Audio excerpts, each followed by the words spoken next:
Yeah.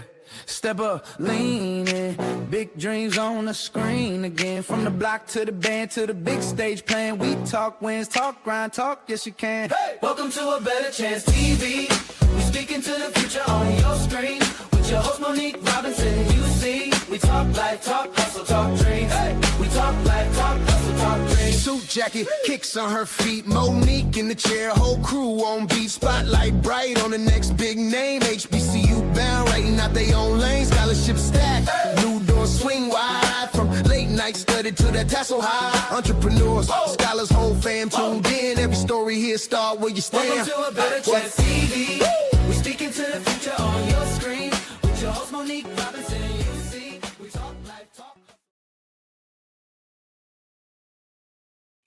Welcome, guys. It is our favorite time of the year. And yes, you'll be seeing a lot of me. Now, it is our favorite time of the year. It is time for the Takeisha A Davis annual competition. So this competition, it goes from June to September. And you will see some of the most amazing scholars share their essays, their expertise, their reasoning on why they want to attend one of our nation's historically Black colleges and universities.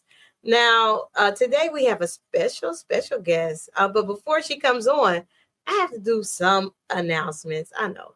Now, coming up really soon in the San Antonio area, we have our annual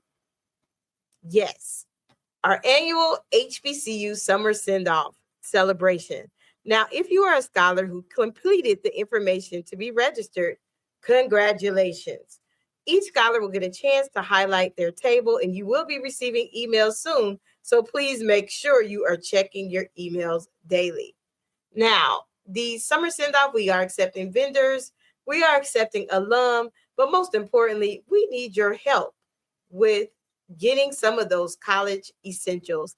And if you follow our page and get our newsletter, you will see that information. All right, now we're back. Now, this is our fourth or fifth year. I can't really remember, which is kind of sad, of our annual contest. Now, some of our contest winners, like special shout out to Kaylin Cherry. She graduated from the Central State University this year, and she was one of our recipients. I believe she won. And then also, our kids are just doing some amazing things. So congratulations to everyone who have graduated, done big things, changed job, got those internships. But after this commercial, we will definitely be with our first essay reader for the year. Are you interested in attending an historically Black college or university? Hello, my name is Robert Mason. I'm president and founder of the Common Black College application. Our application allows students to apply to over 50 historically Black colleges and universities at the same time for only $20. HBCU graduates have been some of the most renowned individuals in their respective fields since the late 1800s. In addition to that, our faculty and staff are truly committed to your success, and they have a vested interest in seeing that you do well. That, coupled with the academic rigor and the fact that you will establish lifelong relationships, are just some of the many benefits of your attending an historically Black college or university. So if you're interested in completing the Common Black College app, visit our website at commonblackcollegeapp.com to apply now. Thank you, and get educated. Yes, get that application in. It is open, and some of our colleges do have that early admin, like some of the most, ones that are very hard to get into. So if you're looking, and please like, share, comment, most important, support our scholars. Leave them a nice note in the chat, or just tell them, hey, I've been in your shoes. You got this.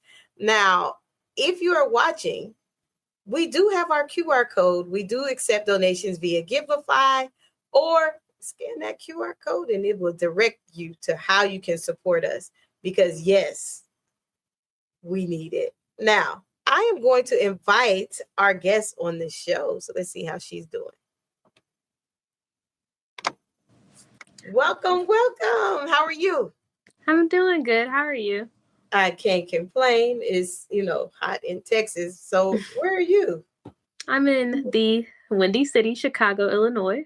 Yay. Well, a little cooler than here. Kind of wish I was there. Like, I love Garrett's popcorn. I know that. I know. It's I need pretty to focus. good. I love Garrett's. And then I like some of the pizza, but I'm a focus. You like, lady, I'm on here to read my essay. You talking No, about I love food. it. I love it. I'm a foodie. I can't help it. So where are you going in the fall? I'll be attending the Tuskegee University. Go to Tigers. Come true. And she even knows the slogan already. Are you ready to ball and parlay or not Of yet? course. See, I might have to come down there and go to a game because I've been wanting to do that's like my favorite HBCU chant. It is really good. It's so goes, catchy. I love every time I hear it. It's so good. I love it. Are you going to be in any auxiliary or anything? I'll probably be on the cheer team. That's about it. Yeah. I'm not going to play in the band. Yay! You but really I'll be on the sideline. Okay, then. So that means you get to really do the dance. Okay. Well, congratulations early. So are you like ready? Or are you still like, no, I don't want to leave mom yet? I'm a little bit in the middle. I'm really excited because I love Tuskegee, but I'm going to miss home. Like, I love Chicago too, but I'm ready.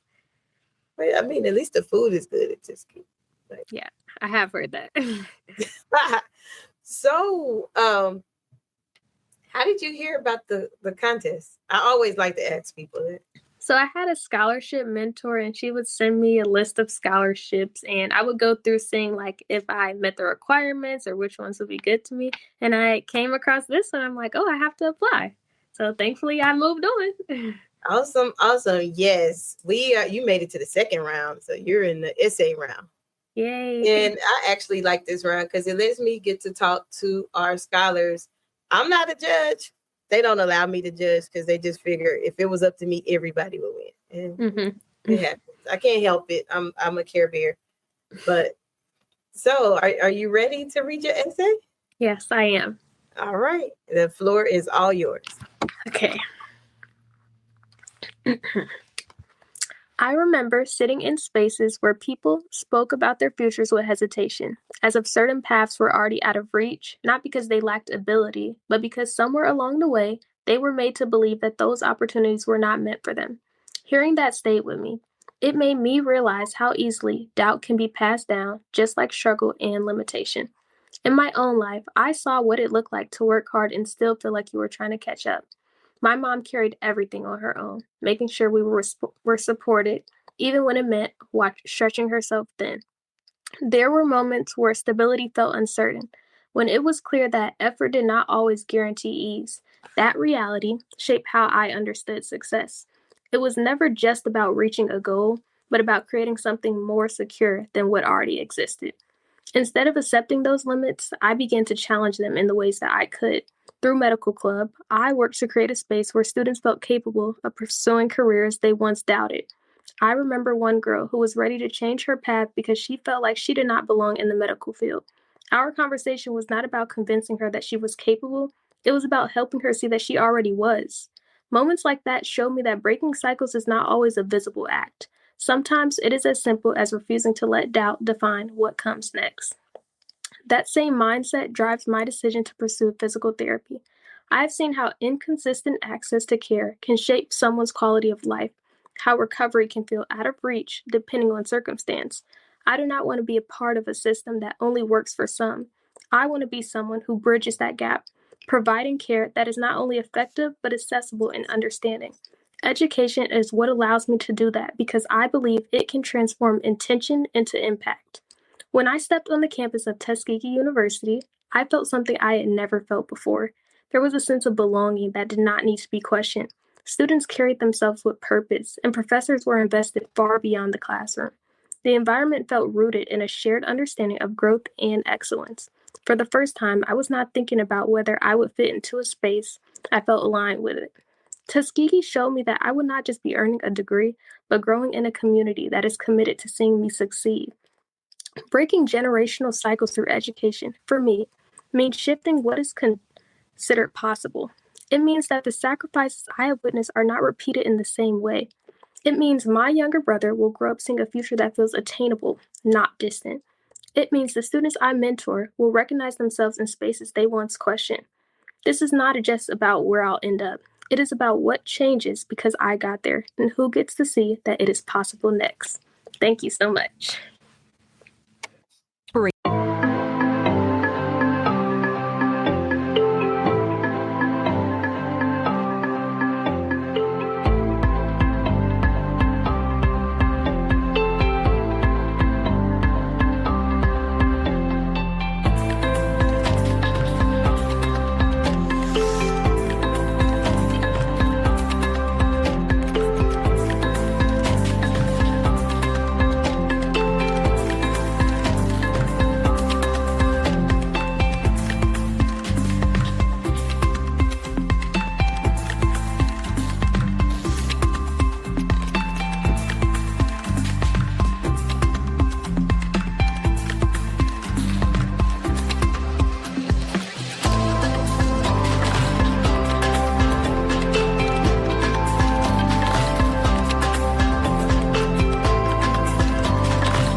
Welcome back. So you guys heard a wonderful essay written by our lovely guest. Now, we might have another guest coming on later, but one of the questions that, as I was listening to your essay, which was wonderful, by the way, Thank you. what made you you didn't want to think of any other field? So it's just strictly medical? Okay, I really like this question. So, from a young age, I've always been a STEM girl. I thought I liked reading and I liked stuff like that until I started getting my tests back and I realized I was doing much better in science and math. I remember I won the science fair 2 years in a row in elementary school. Thank you. When I got to my high school, I ended up doing this program where I took the two highest science classes, which was AP Biology and AP Chemistry. And though it was hard, I think by then I really realized, okay, this is something I want to do. And I've always had a passion for helping others, whether that's through mentoring, through tumbling, and being a coach to younger kids. I've always had a passion for helping others. And then I've always had a passion for science. So after participating in different programs with healthcare fields and learning new knowledge and being able to be really hands-on and have that exposure, I'm like, okay, health science, that's my major. And that's what I know that I want to do, because even if I don't become a doctor of physical therapy, I know I want to do something that's in the medical field, that's sciencey, and that has to do with helping others. Wow, that is amazing. I mean, so Thank you you. pretty much had your track since you were younger. You're like, Yeah. that's it. That's all. This is what I'm going to do. Yes. Well, that is simply marvelous. Thank you. And then you said you won the science fair. Now, I have an education background, so I just have to ask, what was that prize-winning science project? The only prize that I got from winning the science fair was a gift card to Pizza Hut. But it's okay because I had a lot of fun. The first time I won, I was using bubble gum and saying which bubble gum would blow the biggest bubble. And the second time I won, I was saying which hot chocolate brand would stay hot for the longest. Oh, wow. Mm-hmm. So you might have me with the hot chocolate brand, but I don't want to get in trouble with somebody thinking we're trying to market their product. Hey, I might have to ask you about that offline. Like, how did Okay. That seemed like that was a good project. Yes, it was really fun. I do have one more question. Okay. And I ask everybody this every year. It's just one of the questions is always in the rotation. When you get to the Tuskegee University, how do you plan? I mean, with all the things going on in the world, how do you plan to leave your mark? Okay, that is a really good question. Thank you. How I plan to leave my mark is by joining first a lot of programs, and not just like stacking programs to stack my resume, but I definitely know I want to be a part of SGA, which is their student government. And I also want to create a program that's similar to the program I created at my high school, which is a medical club, because I feel like there's not enough programs that are actually encouraging people to be in the medical field. Like, we can look at the statistics and see the number of Black doctors, especially Black female doctors, it's very low. And I feel like that's a problem a lot of the times because people aren't getting the right resources or a lot of people are discouraged. So I feel like if people have the resources and they have the support, it'll allow so much success and so many things to thrive because I feel like so much can change but just by feeling like somebody has a little bit of support or having someone to help them and guide them along the way. And with the proper guidance, I know that I will leave my mark at the Tuskegee University. Well, that is simply awesome. I Thank cannot you. wait to hear, and I do check on you. Now, some of our scholars, they don't realize it, but I do my checks periodically, and periodically I Yeah. call. Like this week, one of our scholars from last year, I called her, and I think it probably scared her because I was like, "Hey, how was school this year?" Because I care. You know, that's a big step to go away from school, and you know, Yeah, Tuskegee is a long way from the Windy City. it is. It is. But hey, you know, you got FaceTime, you got telephone, so you can Yes. make it work. And I, you know, look to hear great things, and thank you for sharing your essay. And I wish you much success as you go through this long process with us. But we only make it that way because we don't have any like basic requirements. We just want to see, you know, how bad do you want it type of thing. So Thank you so much for having me. definitely, definitely. So guys, you have, you know, she left her mark. I don't know. These young people every year they seem to amaze me. So stay tuned as we go through this process and you will hear all of our people who have made it to round two. But most importantly, show them some love by voting. I think I put it in the chat or will be putting in the newsletter definitely who's ahead this week. And I don't know. Like I just pulled the numbers. That's all I know. I'm not a judge, thank God, because it was a lot. But thank you, and I look forward to seeing more of you as the rounds go by. Thank you so much. Celebrate the excellence of HBCUs with the HBCU Trivia Game. This board game provides an exciting and educational way to learn about notable alumni, historical events, sports news, and more. This trivia game is sure to be a hit and perfect for college-bound youth, alumni, and the entire family. Don't miss out on this opportunity to support, educate, and entertain Get the HBCU Trivia Game today. Go to hbcutriviagame.net to order. Welcome back. Welcome back. See, I told y'all, I you know, it's scholarship season, and I have two guests here today. I have Miss Vivian, who is all the way from Kansas City, and then I also have Alexandria. Now I might get this wrong. I think she's from Chicago, but I might be all the way wrong. Alexandria, where are you from? I'm from California. Oh Lord, I was all the way off. I knew it was a C. I get an E for effort. I said C. Yes. All right. So welcome you both, ladies. Thank you for coming. Now, before I let you get your essay reading started, because you know, congratulations on making it to round two. Why at HBCU though?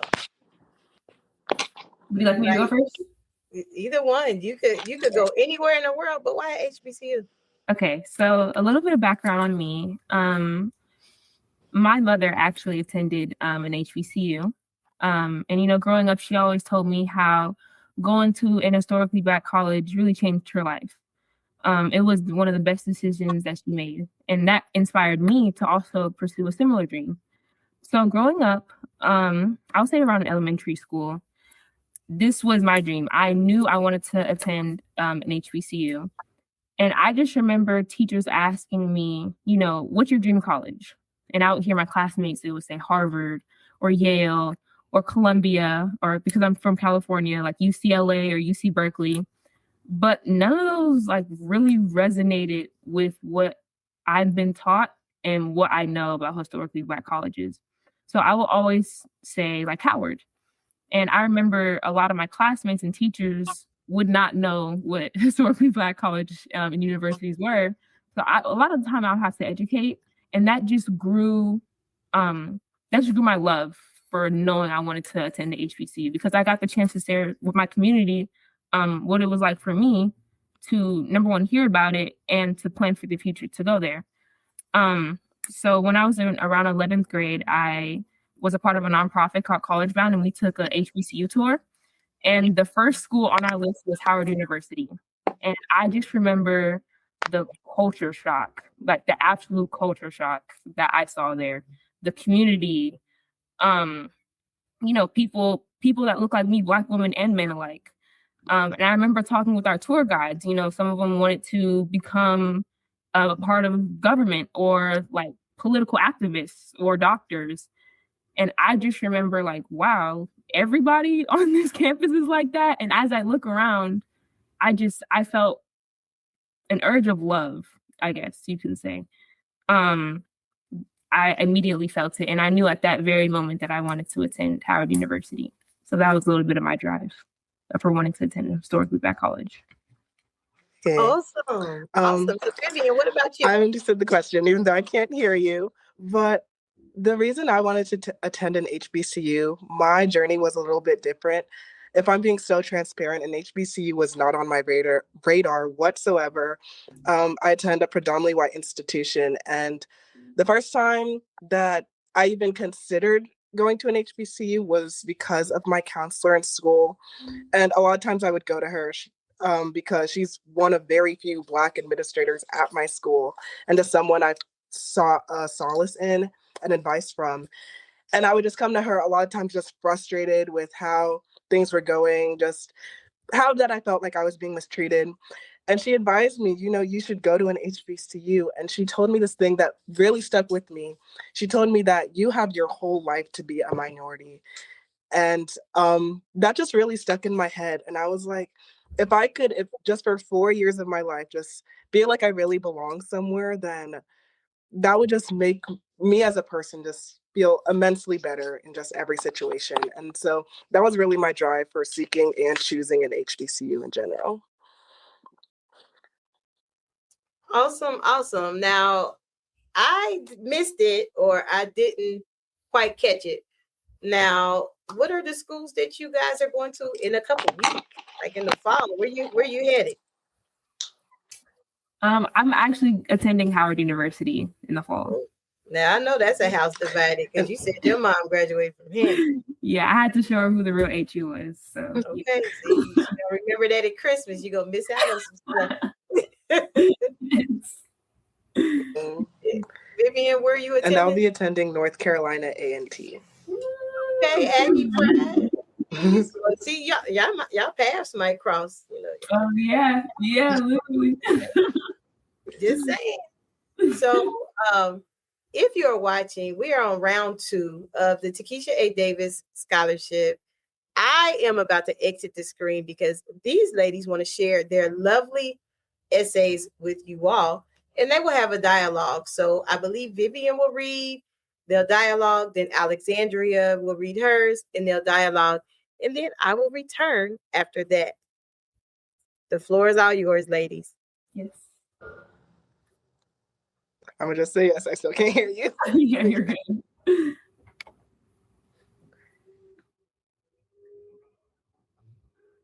Vivian, it's on you.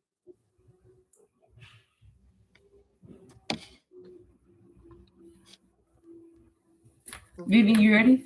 Yes, I am. Okay. I can just begin? Mm-hmm. Okay. An Afrobeat is my version of old school R&B. When old school mixes with new school, it can sound amazing.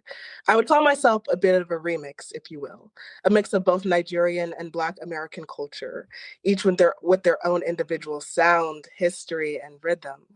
However, when new music comes about, there's always a generational shift, a divide so deep that we don't even hear the music anymore, just the voices of those who don't want to listen.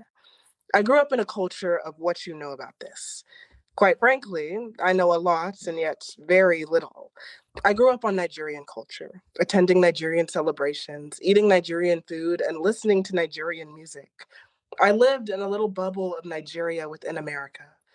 But there's one thing that separates America from every other country. Everyone that comes to America is American. Moreover, stepping into Black America is a whole different track all on its own. Black America and African culture has never seen eye to eye, or at least for as long as that I've been alive. Ultimately, there's a feeling of betrayal that lingers on both sides. From an African standpoint, it is a rejection of a culture that was meant to celebrate revival, but was perceived as mockery. While Black America perceived culture as an arrogant accusation and an elitist projection, which I would consider to be misconceptions on both parts. However, putting out a fire that has been blazing for over a century is no easy feat. I quickly learned that I didn't know enough about Black issues as my peers, and maybe I didn't care enough. But when you live in Black America, it's a little startling to look around and wonder how you got there. Therefore, I immersed myself in Black culture. I became somewhat of a radical, if you will. I rode the sound waves of the soul. But the problem was I forgot to look back. Nigeria became a country I could only recognize in name. Then came the reverse of constantly finding and losing, and I had to stop. Nonyelum Vivian Shira. Imara Oniibu. Do you know who you are?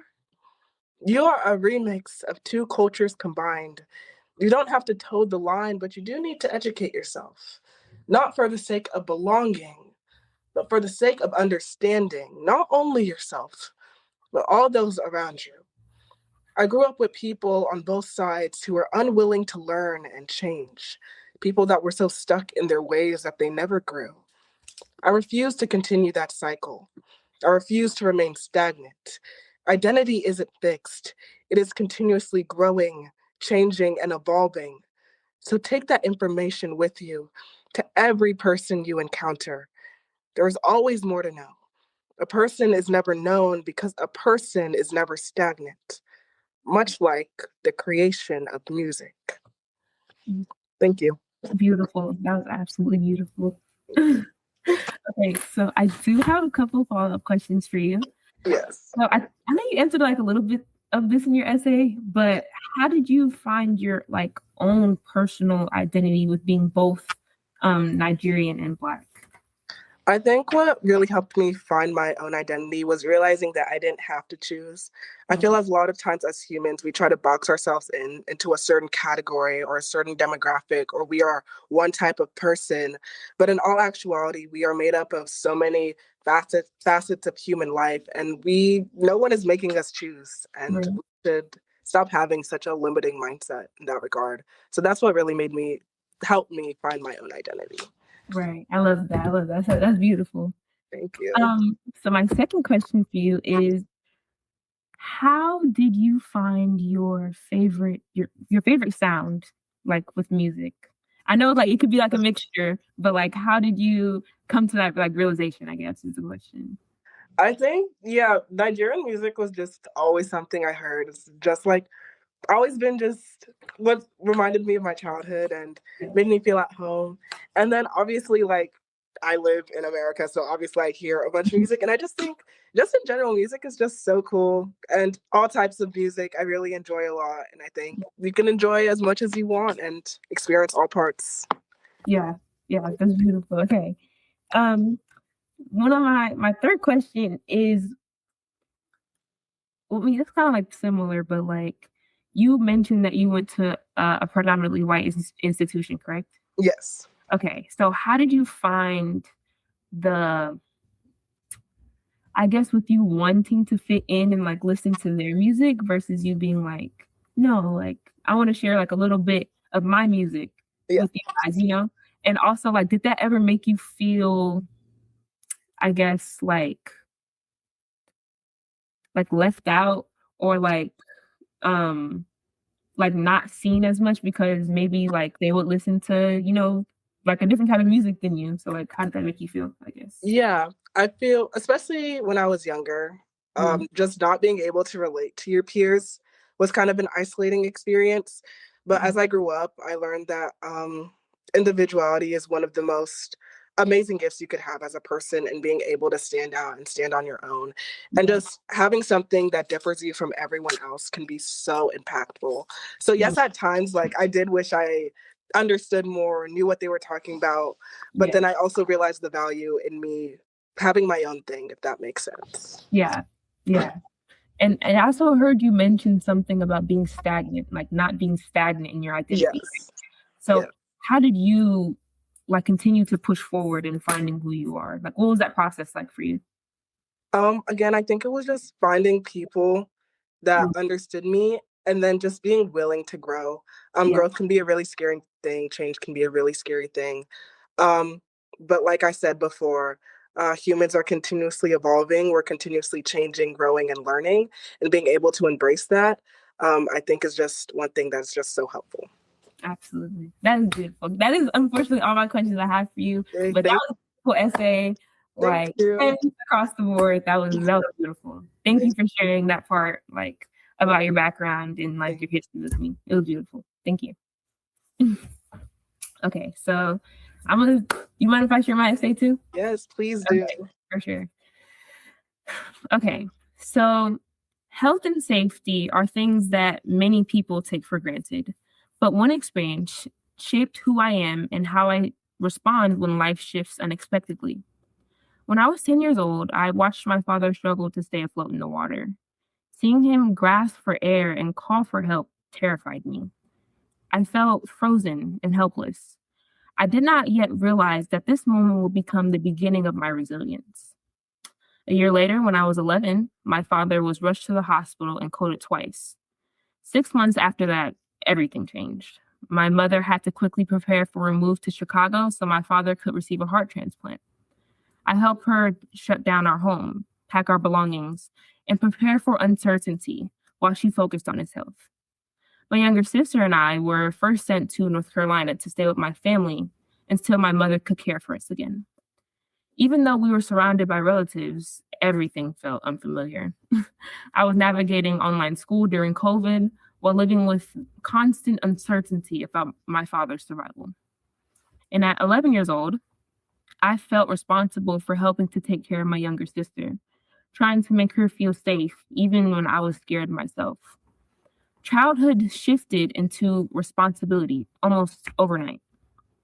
Eventually, we relocated to Chicago to support my father's recovery. Adjusting to a new city and new reality while also grieving the recent loss of my grandfather was so overwhelming. Those experiences began to shape me in ways I did not fully understand at the time. Some might say I became quieter and more reserved. I would say I became more observant. Trauma and uncertainty forces a person to confront a fork in the road. There is no going straight. You either allow your circumstances to define you or decide how you will respond. There was no returning to the life I once knew. I had to adapt. I learned how to lead within my family, often quietly. I learned how to steady myself, even when everything felt unstable. I learned how to move forward, even when the finish line shifted without warning. I became tired of being afraid and made a conscious decision that fear would not define me. At 15, I challenged myself in a way that was different from anything in my circle. I earned my NAUI scuba diving certification. This was more than a personal achievement. Diving required me to understand oxygen levels, pressure changes, and how the body reacts under stress. For the first time, I connected my real-life experiences to biology. I became curious about how oxygen deprivation affects the brain and how the heart sustains life under pressure. Biology stopped just being a class. It became the foundation of my dream to become a cardiologist. Now, as I aspire to attend Howard University as a biology major, I understand that a rising HBCU scholar means more than earning strong grades. Historically Black colleges and universities were built on resilience. In the 21st century, their mission remains essential. Health disparities continue to affect underserved communities, and representation in medicine still matters. As a future cardiologist, I want to serve families who face fear and uncertainty in medical spaces, just as mine once did. Earning my degree will not only impact my life, it will allow me to advocate for heart health awareness, promote water safety education, and mentor young students who may not yet see a clear path forward. My education will give me a position to give back to my community and uplift others. The finish line in my life has shifted more than once, but each time I have chosen growth over fear and purpose over doubt. As an HBCU scholar, I continue to rise, not only for myself, but for my family, my community, and the generations that follow. Thank you. Great job. Thank you so much for sharing about that time in your life. That was so impactful. And just what a well-written essay. I do have questions for you though. You talked about having to grow up quickly and having a younger sibling as well. Yeah. Navigating through that time in your life. Did you ever feel forced to mature quickly? And if so, how did that simply just change you as a person and how you view childhood as well as adulthood? So to answer that first question, yeah, I definitely felt like I had to mature quickly. During COVID, I was responsible for getting my sister up in the morning, for getting her dressed, for her Zoom calls for school, helping her with her homework. Like, I felt like the mom, if that makes any sense. Yeah. I had never had to do that before in my life. My mother was always there, fortunately for me. But when she had to take care of my father, I had to, as the oldest, it was my responsibility to make sure that she was okay. Yeah, I lived with my aunts and uncles and my cousins, but they were caught up in like their own world and I wasn't really that close to them. Yeah. So having to take care of my sister gave me like a whole new meaning of what it's like to grow up, a whole new meaning of what it's like to mature, right? I had to do that very fast. Yeah. And I guess like my view on adulthood would be that it's not going to be easy, but I've built a foundation for myself, right? I have persevered. I have seen the light at the end of the tunnel. So for me to be able to succeed, it's perseverance. It's remembering why I started and I guess who's encouraging me at the same time, right? Yeah. Remembering my past so I can see the future. Yeah. And then also you discussed about how you got your scuba license and how that was very important for you after seeing that event with your father. I want to ask, how do you think information helps you as well as others manage fear? How does information help me manage fear? Yeah. I guess knowing I actually like before I did my scuba, earned my scuba diving certificate, I actually looked up like statistics. And it was like, don't quote me on this, but like, I believe it was like 64% of African Americans don't know how to swim. Yeah. And like I mentioned in my essay, like that experience of watching my father drown and like the uncertainty at the time, because I was little, I couldn't help him, right? Yeah. The adult had to come help him. I just was sitting there looking helpless, and that immediately struck fear within me, right? Yeah. But seeing the information on it, seeing my father, it didn't make me scared. Mm-hmm. It made me want to try, if that makes any sense. It made me like push forward. Like, even though the fear is still there, I still chose to move forward, right? Yeah. And earning that certificate at 15, like, and I was in a class full of adults, right? It was monumental. Yeah, literally. Like, it was so monumental. Yeah. Like, when they gave me my certificate, I felt like the biggest person like in the world. I was like, I did this by myself, right?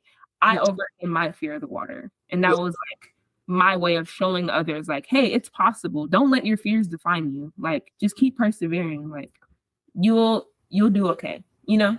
Yes. Yeah. Okay. Those are all my questions. Thank you so much. Yes, thank you. Those are really good questions, by the way. Thank you.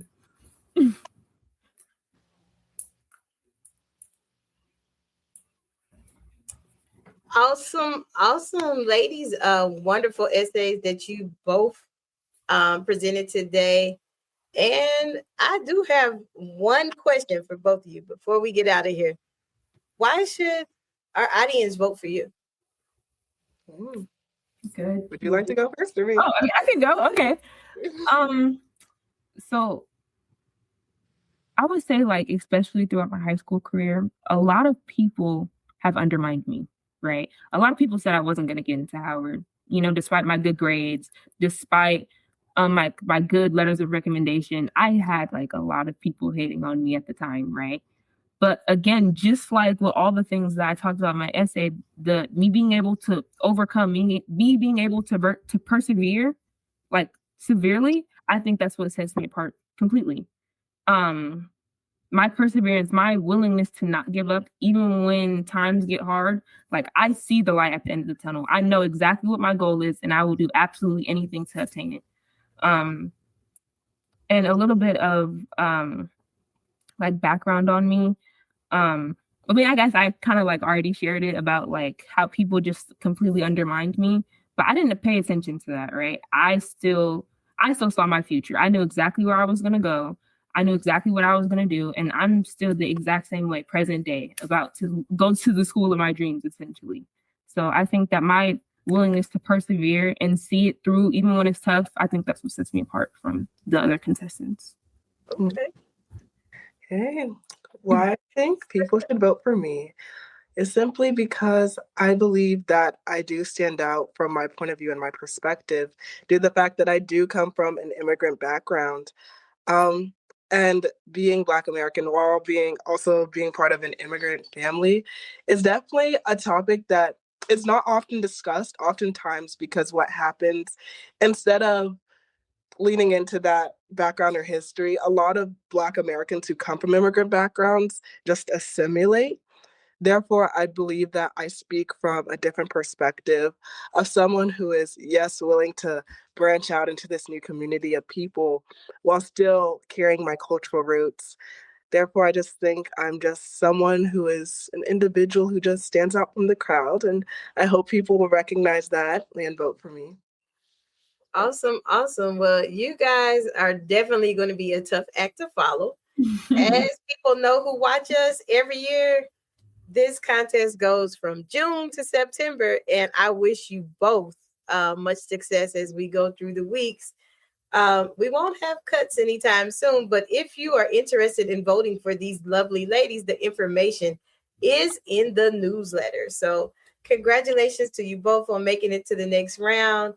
And hey, I'm proud of you both, and look forward to coaching you all through this whole process. And also keep us updated when you get on campus. Send us some pictures so we know that you are actually there. So as we come to a close for A Better Chance Television today, please don't forget that we do have our send-off coming up. And if you need that information, it is in the newsletter. So it's been fun, but we definitely have to run. You met our first 3 contestants today, and we have like 60 of them. But I don't know, guys. It's tough. These ladies set the bar kind of high today. So whoever had to follow, you definitely have to bring it. So thank you for watching. Thank you, ladies, for persevering through your different obstacles. I really enjoyed the essay, but I'm not a judge. They don't Okay. So Thank until you. next time. Thank you.